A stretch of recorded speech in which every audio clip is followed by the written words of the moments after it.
ओम दुम दुर्गाय चरणम शरणम मम।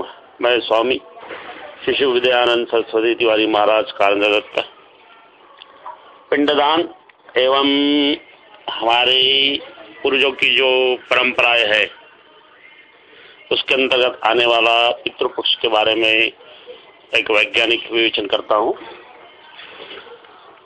कि नैनो टेक्नोलॉजी के हिसाब से देखा जाए ना तो हमारी फिजिकल बॉडी, हम जब मृत हो जाते हैं तो हमारी फिजिकल बॉडी नहीं रहती, लेकिन हमारी मेंटल बॉडी एवं स्पिरिचुअल बॉडी रहती है, जो ब्रह्मांड में कहीं तो भी अवस्थित रहती है। हमारे कर्म के जो प्लेटफॉर्म होते हैं ना, वो कर्म के प्लेटफॉर्म की जो फ्रीक्वेंसीज होती है उसके अनुसार हमें ऑर्बिट के अंदर किसी विशिष्ट वर्गीकृत जगह पर स्थान मिलता है।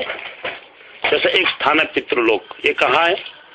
ये मिल्की वे नाम की आकाश गंगा है जिसको गैलेक्सी कहा जाता है। वो गैलेक्सी के आगे लगभग 90 करोड़ प्रकाश वर्ष दूर वहां पे पितृलोक है।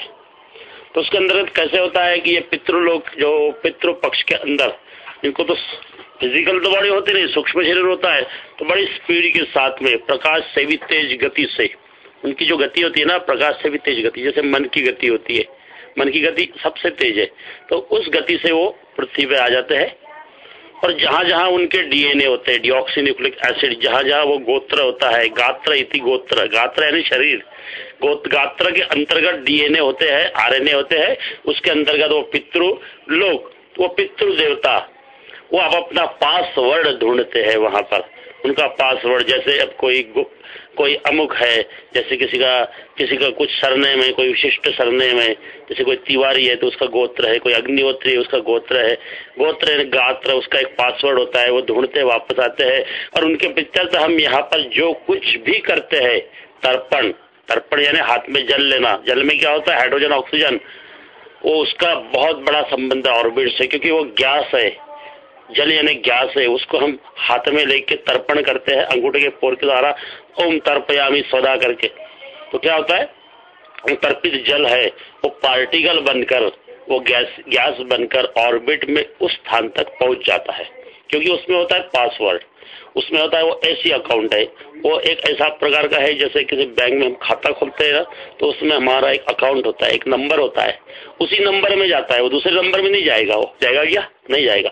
वैसे होता है, वो हमारे गोत्र में विलीन होगा, तिवारी का तिवारी गोत्र में होगा, अग्निहोत्री का अग्निहोत्री गोत्र में विलीन होगा, त्रिपाठी का त्रिपाठी गोत्र में, दुबे का दुबे गोत्र में, चतुर्वेदी का चतुर्वेदी गोत्र में, कोई देशमुख का तो देशमुख गोत्र में, अलग हिसाब से।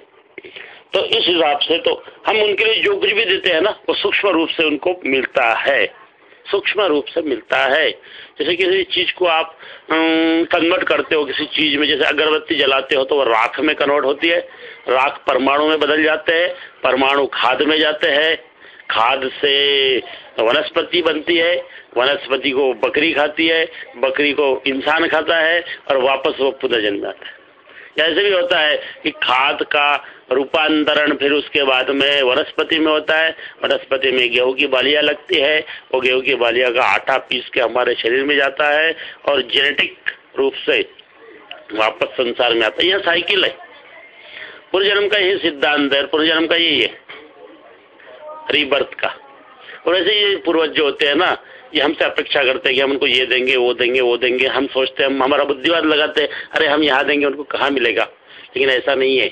हम जो कुछ भी उनको यहाँ देंगे ना पितृपक्ष में, वो उनको मिलेगा, और मिले बाद में वो उसका अंदर का सूक्ष्म रूप लेके अपने लोक में लौट जाएंगे, वहां पे 12 महीने रहेंगे अगले पितृपक्ष के इंतजार में। इसलिए मैं स्वामी शिशु विद्यानंद सरस्वती जनमानस का आह्वान करता हूँ कि अपना बुद्धिवाद एक तरफ रखते हुए, हमारी धार्मिक आस्थाएं परंपराओं का निर्वाह करते हुए पितृपक्ष में तब अपने पितरों को पिंडदान करे, तर्पण करे, यज्ञ करे, हवन करे एवं आस्था रखे। ओम श्री दुर्गाय चरणम शरणम मम।